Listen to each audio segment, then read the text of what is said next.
ಗದಗ ಜಿಲ್ಲೆ ನರಗುಂದ ಶಹರದಲ್ಲಿ ಅಕ್ರಮ ಚಟುವಟಿಕೆಗಳಿಗೆ ಏನೂ ಕಡಿಮೆ ಇಲ್ಲ. ಈ ಮಾತನ್ನು ಯಾಕೆ ಹೇಳ್ತಿದ್ದೇವೆ ಎಂದರೆ ಇಲ್ಲಿ ಎಲ್ಲೆಂದರಲ್ಲಿ ಕಾನೂನುಬಾಹಿರ ಚಟುವಟಿಕೆಗಳ ನಡೆಯುತ್ತಲೇ ಇರುತ್ತವೆ.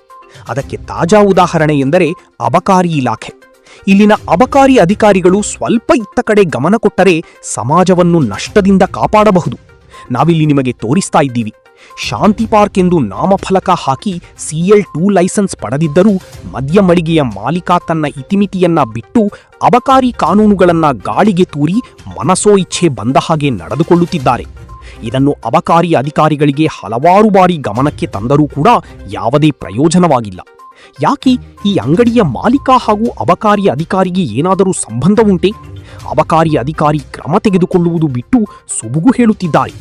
ಈಗ ನಾವು ಪ್ರಸಾರ ಮಾಡಿದ ವರದಿಯನ್ನಾದರೂ ನೋಡಿ ಅಬಕಾರಿ ಇಲಾಖೆ ಎಚ್ಚೆತ್ತುಕೊಳ್ಳುತ್ತಾ ನೋಡಬೇಕು. ಇವರಿಗೆ ಸಮಾಜದ ಬಗ್ಗೆ ಸ್ವಲ್ಪ ಕಾಳಜಿ ಇದ್ದರೆ ಕ್ರಮ ತೆಗೆದುಕೊಳ್ಳುತ್ತಾರೇ ಎಂಬುದನ್ನು ಮುಂದೆ ಕಾದು ನೋಡೋಣ. ಮಂಜುನಾಥ ಮಾಲಗಿತ್ತಿ, ಕರಾಳ ಸತ್ಯ ನ್ಯೂಸ್, ನರಗುಂದ.